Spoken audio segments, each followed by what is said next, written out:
사망 대신 예수를 우리가 높이 찬양합시다. 신앙 고백합니다. 주는 그리스도시요 살아계신 하나님의 아들이십니다.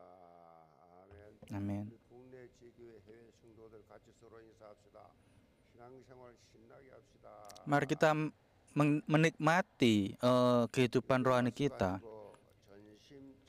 Firman hari ini berjudul dengan sepenuh hati dan tenaga. Kalau harus meringkas ciri khas pelayanan Rasul Paulus yang menulis 13 surat, termasuk 1 Timotius dalam satu kata, maka seperti judul firman hari ini, itu adalah dengan sepenuh hati dan tenaga. Secara harafiah, dengan sepenuh hati dan tenaga, itu berarti menggunakan seluruh hati dan seluruh kekuatan untuk satu tujuan. Rasul Paulus saat memberikan nasihat pelayanan kepada Timotius menekankan agar tidak mengabaikan satu bagian pun dalam melayani dengan segenap hati dan segenap tenaga.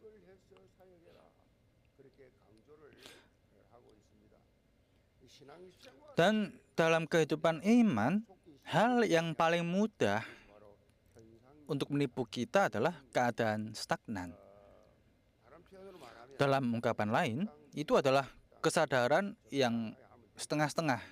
Cukup jalani dengan biasa saja, cukup jaga hari Minggu. Kenapa kok harus hidup beriman seperti orang gila sih?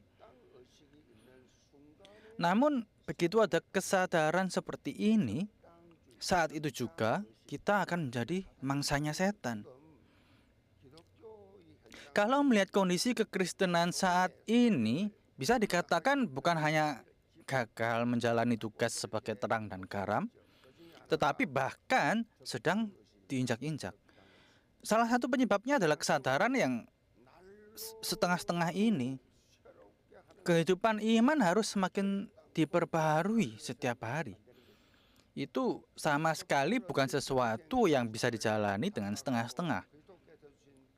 Rasul Paulus seumur hidupnya berlari dengan segenap iman untuk menjadi serupa dengan Kristus dan menunaikan misi yang diberikan Kristus kepadanya. Dalam Filipi 3:13-14, ia mengakui hal ini, saudara-saudara, aku sendiri tidak menganggap bahwa aku telah menangkapnya. Tetapi ini yang kulakukan, melupakan apa yang di belakangku dan mengarahkan diri kepada yang di depanku dan berlari-lari menuju sasaran untuk memperoleh hadiah, yaitu panggilan surgawi dari Allah dalam Kristus Yesus. Berlari-lari, seperti sedang berlari sprint 100 meter. Dia berlari sekuat tenaga. Karena itu, dia dengan berani bisa menasihati Timotius juga untuk memberikan seluruh hati dan tenaganya.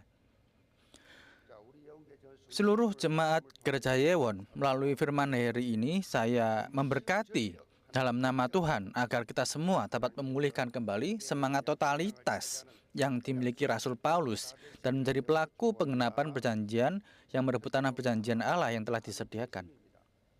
Subjudul yang pertama adalah totalitas hati. Perkataan ini benar dan patut diterima sepenuhnya. Itulah sebabnya kita berjerih payah dalam berjuang.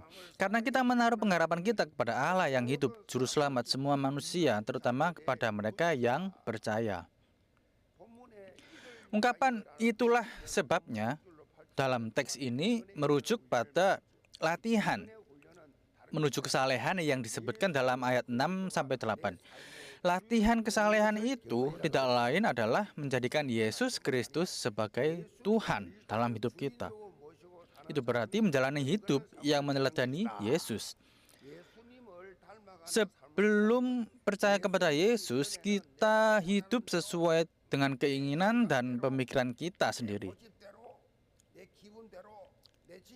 Sesuai dengan akal kita sudah hidup seperti itu. Tetapi setelah percaya kepada Yesus, harus ada perubahan. Kita harus berubah. Bukan sesuai dengan pikiran kita, tetapi apa yang Yesus mau dalam hidup kita. Kita harus hidup hidup seperti itu, sesuai dengan firman. Bahkan gereja Yewon pun artinya adalah gereja yang Yesus kehendaki.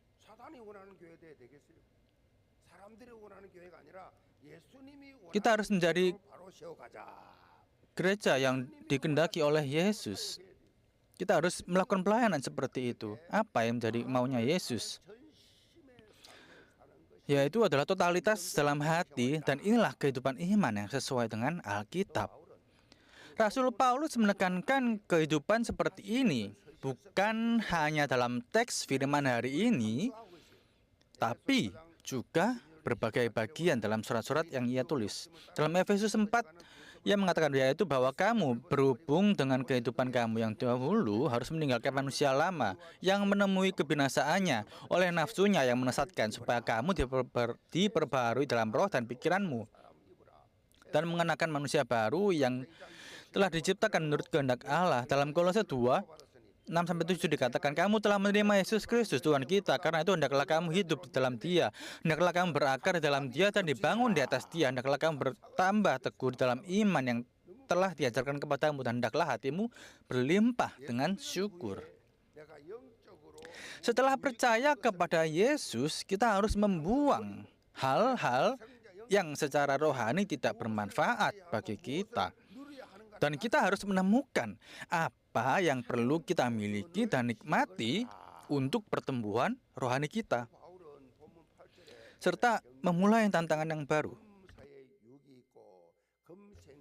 Rasul Paulus melalui ayat yang 8 dalam teks hari ini menekankan bahwa latihan kesalehan itu bermanfaat dalam segala hal dan memiliki janji, baik untuk hidup sekarang maupun untuk hidup yang akan datang. Jadi artinya kita bukan mengalami berkat berjalan bersama Allah di dunia ini, tetapi juga adalah orang yang telah dijamin untuk hidup kekal.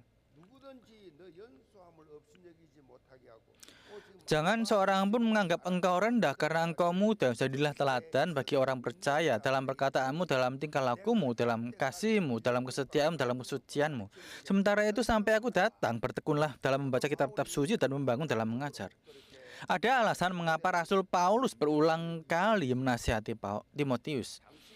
Tampaknya pada waktu itu ada orang-orang di dalam gereja yang meremehkan Timotius karena yang masih muda usianya.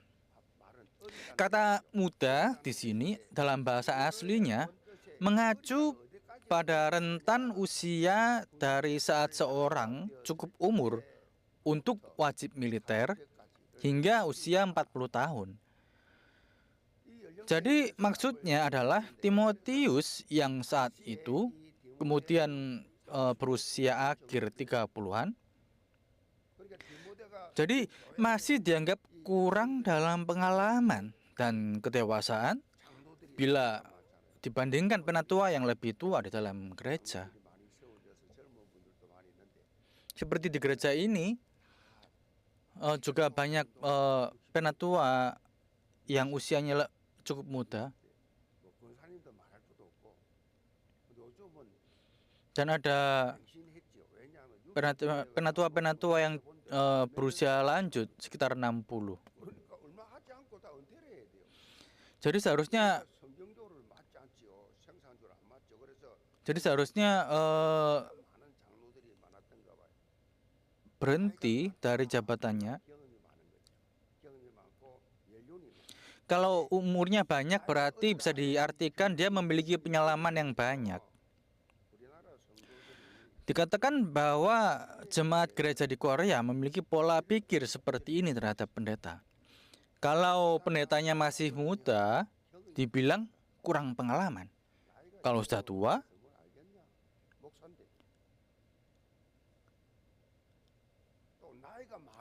tua, dibilang ketinggalan zaman. Kalau pendetanya punya banyak anggota keluarga, dibilang membebani gereja. Kalau tidak punya keluarga, dibilang tidak bisa memahami kehidupan keluarga. Kalau pendeta berkhotbah dalam naskah, dibilang tidak punya kuasa. Kalau berkhotbah tanpa naskah, dibilang tidak siap. Kalau pendeta berpakaian rapi dibilang terlalu mewah. Kalau berpakaian seadanya dibilang merendahkan wibawa dan kehormatan gereja. Kalau pendeta memakai banyak ilustrasi dalam khotbah, dibilang kurang pengetahuan. Pengetahuan Alkitab dan tidak dalam. Kalau tidak memakai ilustrasi, dibilang khotbahnya terlalu kaku dan sulit untuk dipahami. Kalau pendeta sering berkhotbah di luar, dibilang mengabaikan gerejanya dan hanya berkeliling di luar. Kalau tidak berkhotbah di luar, dibilang seburuk itukah sampai tidak ada yang mau mengundang? Jadi sebenarnya pendeta itu harus disuruh bagaimana sih? Kalau gendut, nanti dibilang terlalu banyak makan. Kalau minumnya terlalu banyak, nanti malah terlalu berat badannya. Untuk jadi pendeta itu sangat sulit loh.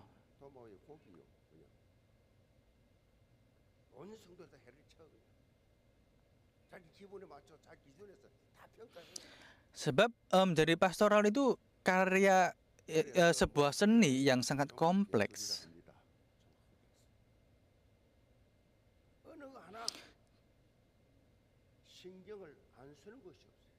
Jadi tidak ada satu hal pun yang bisa diabaikan.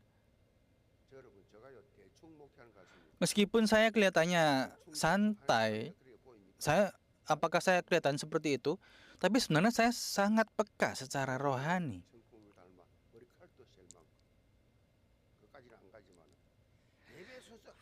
Saya memperhatikan setiap detail dalam suasana ibadah dari awal. Bagaimana itu berlangsung, bagaimana suara ketika pujian. Saya memperhatikan sedetail itu, sampai seperti itu. Dari awal semuanya, saya mengeceknya semuanya.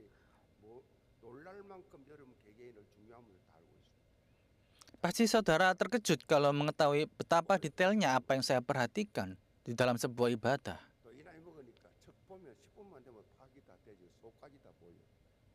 Jadi saya bisa paham hanya melihat sebentar saja. Kira-kira 10 menit saya pasti tahu apa yang perlu saya perhatikan secara detail. Kenapa saya mengatakan hal ini? Karena kalau tidak peka secara rohani dan tidak bergerak dalam satu hati, maka gereja perlahan akan masuk dalam keadaan stagnan. Jadi kita harus selalu terbangun secara rohani.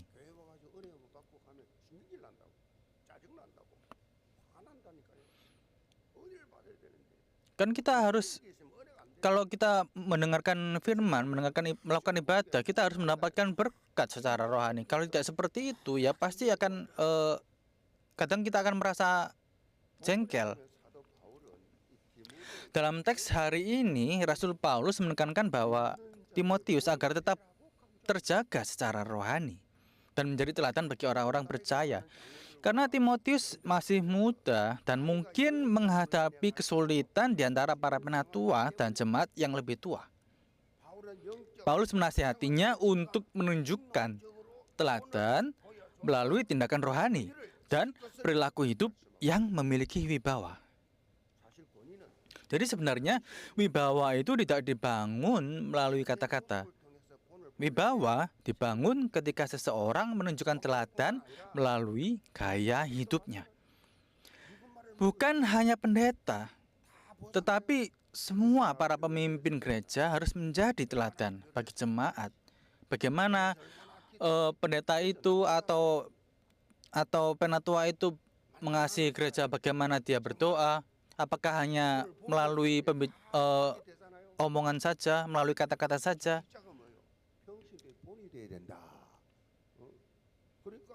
Dan sebagai seorang yang memiliki jabatan di gereja, harus memberi contoh kepada jemaat-jemaat.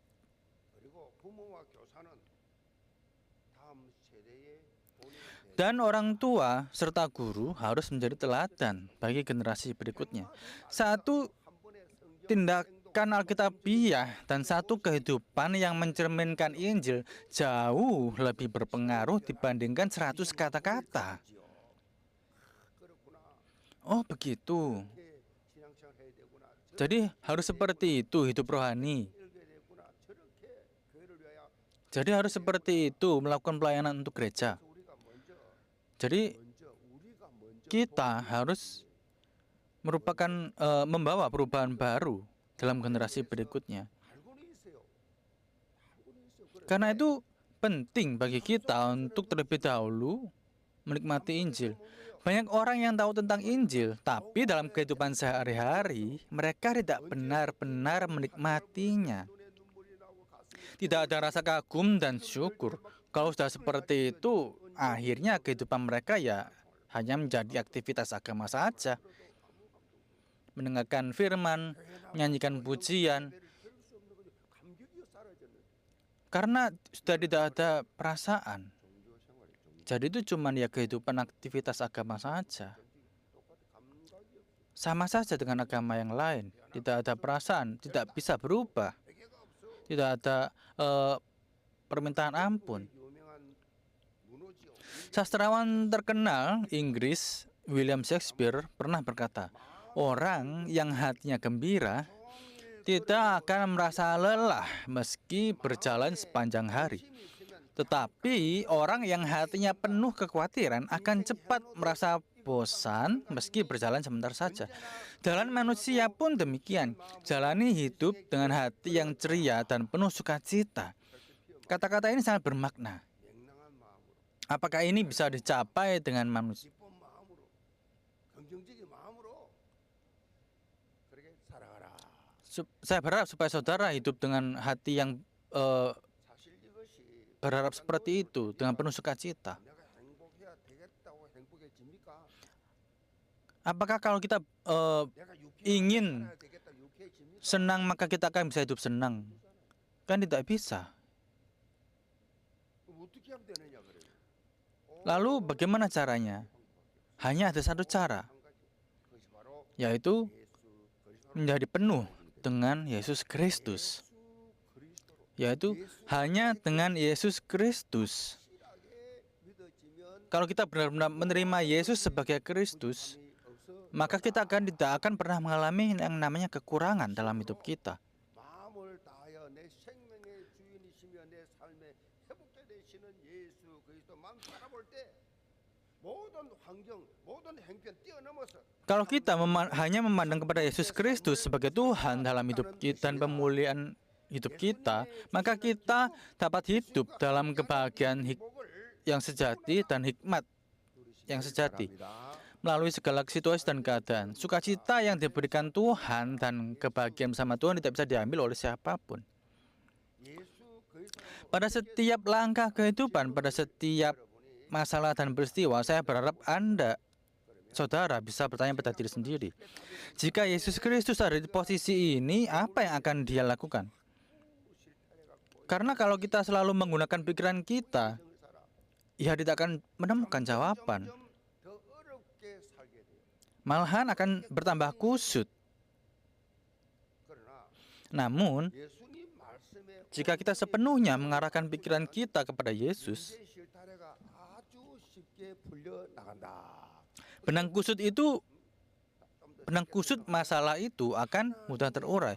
Dengan kata lain, kita hanya perlu mengambil jawaban berdasarkan firman Allah. Oleh karena itu, hidup yang berpusat pada ibadah dan mimbar itu sangatlah penting. 조그마한 거 하나 그 오해돼가지고 Hanya 부부 사이 싸움을 싸움. karena satu perkataan saja, terus kita menjadi sakit hati, salah sangka kepada orang lain dalam relasi suami istri. 그래서요 여러분에게 예배 중심의 삶, Maka dari itu, 중심의 삶, 말씀 중심의 삶. saya menekankan bahwa penting sekali untuk hidup berpusat pada ibadah dan mimbar. 예수 그리스도 Saya memberkati seluruh jemaat gereja Yewon dalam nama Tuhan agar menjalani kehidupan iman yang berpusat pada Yesus Kristus dan firman-Nya, 보합니다. dan menjadi pribadi yang menikmati pembebasan sejati dan kebebasan sejati. Judul yang kedua adalah mengerahkan segala kekuatan. Jangan lalai dalam mempergunakan karunia yang ada padamu, yang telah diberikan kepadamu oleh nubuat, yang dengan penumpangan tangan sidang penatua. Perhatikanlah semuanya itu, hiduplah di dalamnya, supaya kemajuanmu nyata kepada semua orang. 행함으로 너 자신을 Awasilah dirimu sendiri dan awasilah kerajaan, bertekunlah dalam semuanya itu, karena dengan berbuat demikian engkau akan menyelamatkan dirimu dan semua orang yang mendengar engkau. Rasul Paulus menekankan bahwa hidup kita harus terjadi kematangan rohani dan pertumbuhan iman setiap hari.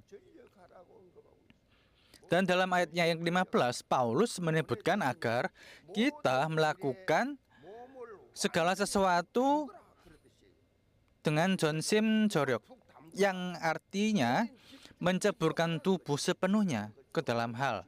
Jadi artinya kita harus all in, fokus dan konsisten.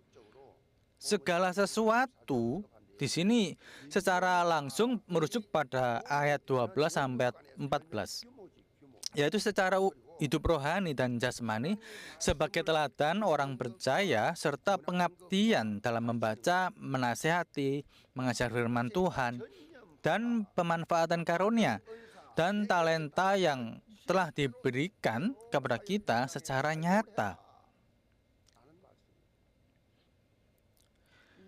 Melalui pekerjaan ini, kerajaan Allah harus terus berkembang dan karya keselamatan harus hidup terus berlangsung.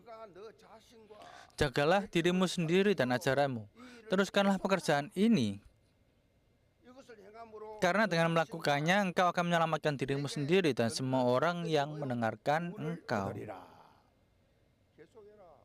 Lakukan terus. Orang-orang yang mendengarkan engkau akan mendapatkan keselamatan yang kekal. Dengan demikian, bagian yang harus kita kerahkan secara total, secara rohani adalah bertumbuh melalui firman Tuhan dan melalui itu menjalani hidup yang memberikan pengaruh rohani. Memberikan pengaruh rohani. Bukan hanya dalam teks ini, tetapi Alkitab secara berulang menekankan hal ini kepada kita. Dalam 2 Petrus 3 ayat 18 dikatakan, tetapi bertumbuhlah dalam kasih karunia dan dalam pengenalan akan Tuhan kita dan Juru Selamat Yesus Kristus. Baginya lah kemuliaan sekarang dan sampai selama-lamanya. Bertumbuhlah dalam kasih karunia. Saudara harus bertumbuh dalam iman, dalam kepada Yesus, supaya orang-orang yang tidak percaya itu bisa melihat, wah, ternyata saudara ini berubah ya, bisa bertumbuh ya di dalam Kristus.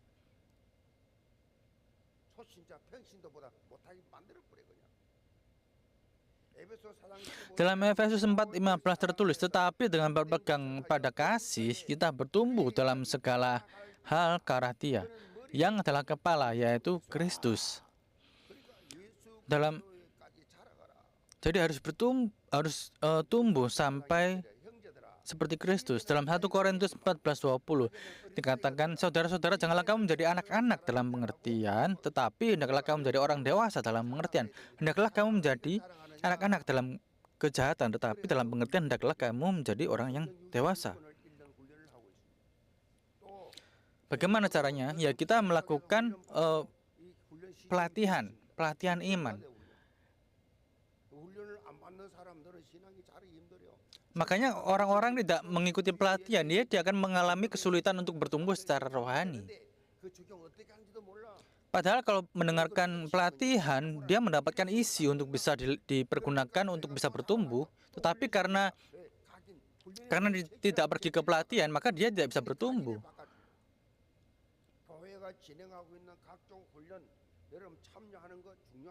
Jadi itu sangat penting untuk saudara bisa mengikuti setiap pelatihan-pelatihan di dalam gereja.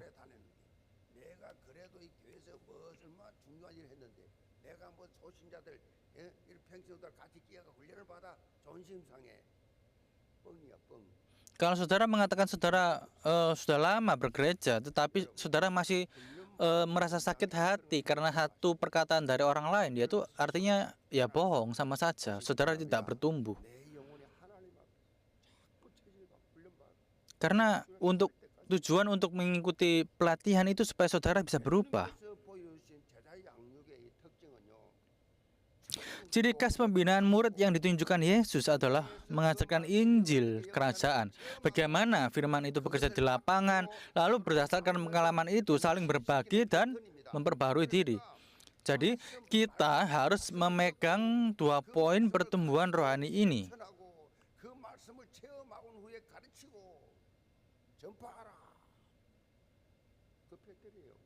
뭐 간단합니다. Jadi patternnya seperti itu, menerima firman, berdoa, 말씀대로 살도록 하나님 dan berdoa supaya bisa hidup sesuai dengan firman yang sudah diberitakan. 10%라도 단 10%라도 그 말씀이 조금이라도 남아 있으면 그 씨앗이 Entah itu 10, 20, atau 50%, tetapi Tuhan akan bekerja dan menumbuhkan firman itu. 그래서 말씀을 듣고 그 말씀 잡고 기도해서 체험을 좀 해라. 체험. 말씀 성취되는 것을 Dan ketika saudara sudah menjalani kehidupan firman itu, maka Tuhan akan bekerja dan saudara bisa merasakan rasanya. Bagaimana Tuhan bekerja dalam kehidupan saudara. 말씀 중심, 기도 중심, 언약 중심 살아 그래도 그게 뭔지도 몰라요. Mungkin saudara pernah dan bahkan sering mendengar berfokus kepada gereja, berfokus kepada firman, tetapi mungkin saudara tidak tahu apa artinya. 보시기 바랍니다. Saya berdoa supaya saudara bisa mengikuti 직장 가면 전부 다 불신자들이에요. pelatihan dan bisa hidup oleh firman. 종교인이죠. Dan ketika bertemu orang-orang lain di lapangan yang belum percaya, 우리가 살아있다는 존재가 뭐예요? 하나님 왜 우리 살려줬어요? tujuannya adalah 왜 supaya, 하나님이 새날을 허락하시고 dan bahkan mengapa kok Tuhan mengizinkan kita untuk hidup hari demi hari, supaya bisa hidup enak, 기자처럼 잘 먹고 돈 많이 벌어서 행복하게 살아라고 supaya bisa 그런 거 아니에요. cari uang dan hidup enak seperti orang yang tidak percaya. 하나님 성도 구원받은 하나님의 성도의 삶은 Karena kita sebagai jemaat yang sudah diselamatkan oleh Kristus, kita harus memberitakan firman ini kepada orang lain. 먹으면서 이 양의 Makan firman, mendapatkan pelatihan supaya hidup oleh firman, dan supaya kita bisa tumbuh. 있다는 증거인데. Karena ini adalah bukti, karena kita sudah diselamatkan. 어떤 내용을 보면 불신자 사는 거 거의 똑같아요. Karena ternyata ada beberapa orang yang hidupnya sama saja seperti orang yang tidak percaya, 도전. tidak 다른 사람의 복음을 menantang diri 그런 삶. dalam pertumbuhan iman. 때문에 만나든 뭐 때문에 만나든 만나는 사람에게 영향 입히라고 뭐 사고가 터졌는데도 그 사고가 왜 났는지 하나님 물어보고 이 사람에게 보험 전하라고. 물질적 손해는 보더라도 Jadi supaya 영적으로는 kalau 손해 bisa 보지 bertemu 말라고. dengan seseorang di tempat lain, saudara bisa menyampaikan firman walaupun terjadi sebuah masalah. Jadi saudara harus bisa melihat secara rohani seperti itu. Amin. 이 사람을 만났지. Jadi itu tidak ada yang kebetulan kalau bertemu dengan orang tersebut, orang yang di sebelah saudara. 복음 증거하는 그 가슴이 없으면요. Kalau tidak ada hati 사람이라고 볼 수 없습니다. yang ingin menyampaikan firman, itu artinya 말씀과 현장.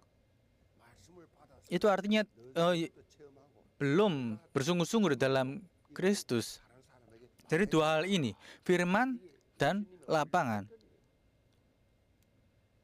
현장에서 말씀을 그렇게 전해 보아야 여러분이 영적 상태를 진단할 수 있어요.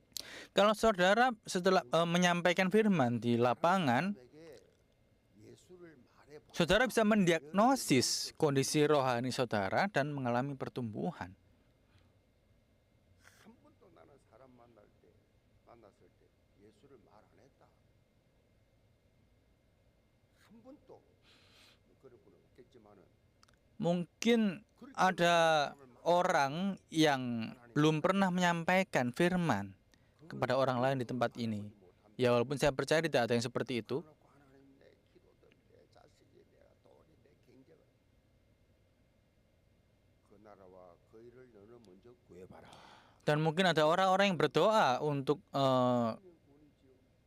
berkat secara jasmani lebih daripada berdoa untuk 우리는 perkabaran Injil. 성장 포인트에 있어요. 말씀과 현장. Jadi yang paling penting adalah firman dan lapangan. 회복을 했을 때 내가 그 복음을 말하는 현장을 회복했을 때 그것이 그야말로 사람 많이 다니는 현장이었고 그것이 버스 현장이었고 그것이 유치장 현장이었어. 그것이 교회 현장이었어. 교사로서 직분을 통해서 복음을 증거 Saya sebagai pengajar, ketika pergi ke lapangan dan bertemu dengan orang-orang, saya menjadi saksi bagaimana Kristus bekerja dalam kehidupan saya. Jadi kalau ada orang yang mengatakan tidak memiliki lapangan, itu berarti dia tidak memiliki firman dalam kehidupannya. 현장 있는 사람은 다르지. Beda sekali dengan orang yang memiliki lapangan. 아무리 임신을 해도 아이가 안 나오면 젖이 안 터집니다. 젖이 아이가 탁 나와야 젖이 탁 터집니다. 그 창조 원리예요.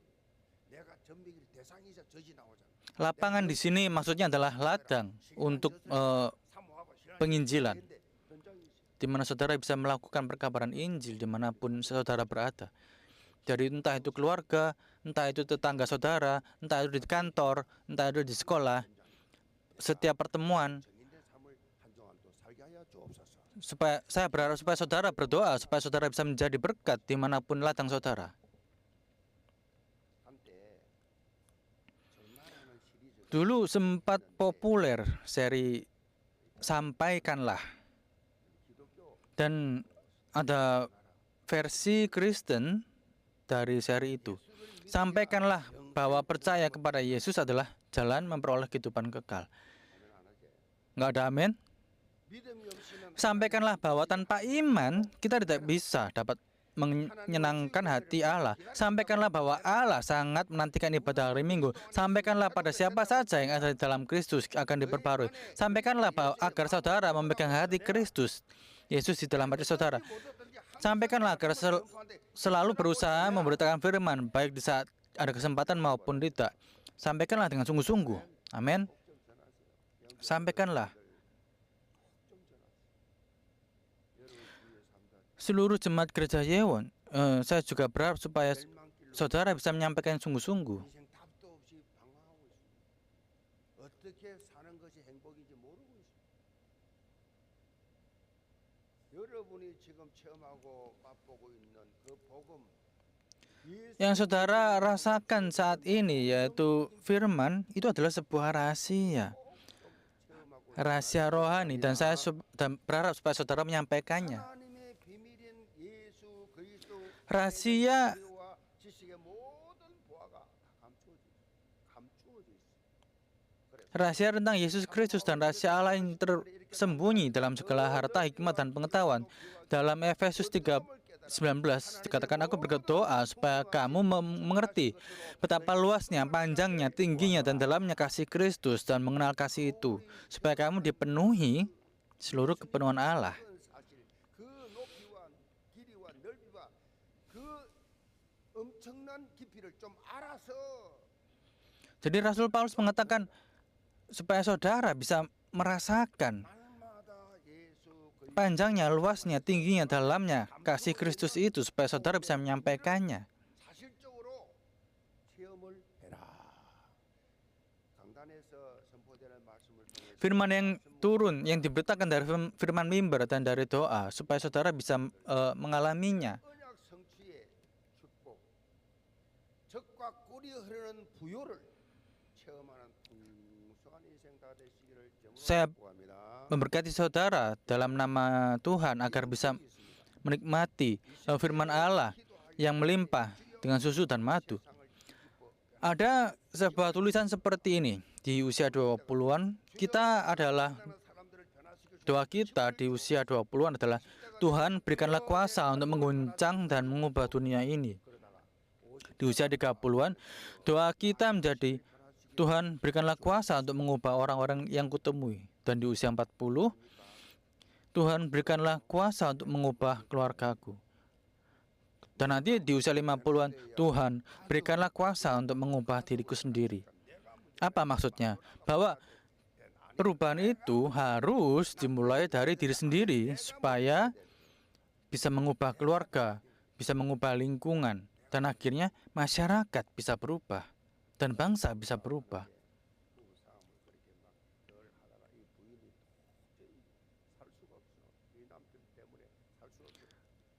Ada pasangan suami istri yang konsultasi, yang datang untuk berkonsultasi karena mereka tidak bisa saling memaafkan.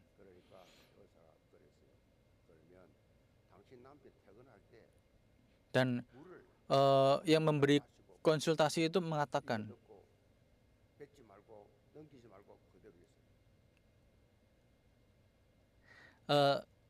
silakan minum dan 그래서 jangan ditelan dan tetap diam seperti itu. 그 기간을 정하고 그렇게 했어. 그럼 남편 딱 들어오면 막할때 물 딱 맞아. Jadi dia mengatakan pada istri, pada pasangan suami istri, kepada istri itu seperti itu, supaya si istri tidak bisa membalas satu perkataan apapun dari suaminya. 한 주간 더 했는데 완전히 남이 변하죠. 어쩌사라 감사합니다 선생님. Dan ketika dicoba selama 1 minggu, ternyata ada perubahan. 물었더니 반응을 안 하니까 남편도 재미없어 하다 말하고. Jadi ketika si suami mengomel dan istrinya tidak membalas, akhirnya suami tersebut tidak menerus-neruskan omelannya. Jadi saya yang harus berubah, si istri itu yang harus berubah, karena istrinya yang tadi yang pergi ke tempat konsultasi. Jadi istrinya yang perlu berubah seperti itu. 제가 말하잖아요. 저는 완전히 가족 만나면 종이라고. 토요일마다 저는 쓰레기를 버리러 딱 들어가면 무슨 Kalau saya di dalam keluarga, saya yang menjadi pelayannya. Saya membuang sampah, 계단 올라왔는데 똑같이 harus membawa sampah yang berat itu naik turun tangga. 저는 모르고 팍팍 찔러다니 그렇지 않고 안으로 완전히 넣어가지고 안 보이도록 주여 이제 구원받게 하여 주옵소서. 다 넣고 나서 올라가면 주여 1호 2호 구원받게 하여 주옵소서. 2호 3호 구원받게 3호 구원받게 이 가정 구원받게 하여 주옵소서. Dan ketika 그렇게 하고 쓰레기 비우고 그것도 다 분리수거해가 버리고 naik saya sambil berdoa untuk setiap 나는 가만히 rumah-rumah yang saya lewati. 다른 사람 바뀌기를 바랍니까? Kalau saya diam saja dan berharap orang lain berubah, apakah bisa berubah? 기억하시기 바랍니다. Saya harap supaya saudara ingat, 바뀐다. kalau saya berubah, 부터 orang lain bisa berubah. 바뀌면 다 바뀌고. Supaya mulai hari ini saya ingin berubah, diubahkan dan menikmati firman dimulai hari ini. 내 주위에도 뭐요? Karena dengan begitu, secara otomatis 다 복음적으로 변하고 orang-orang di sekitar kita juga akan berubah. 예수 향기를 바라는 삶을 살면서 복음의 Saya berharap supaya saudara bisa menyebarkan harum-haruman Allah kepada orang-orang di sekitar saudara. Mari kita berdoa. Allah Bapa, 짧은 시간 하나님의 말씀을 들었지만은 walaupun 평생에 잊을 수 없는 kami mendengarkan firman Tuhan ini sebentar saja supaya bisa menjadi 마음을 다하고 전심을 다해서 힘을 다해서 firman yang kekal 그것을 사랑하고 나를 untuk bisa mengasihi orang-orang di sekitar saya. 사랑하고 늘 긍정적으로 늘 감사하면서 늘 Selalu 하나님께 bersyukur, 찬양하는 selalu 그 안적으로 성숙된 신앙인들이 되게 하여 mengasihi 주옵소서. 예수 그리스도를 받들어 orang lain hanya dalam nama Tuhan Yesus Kristus saya berdoa. Amin.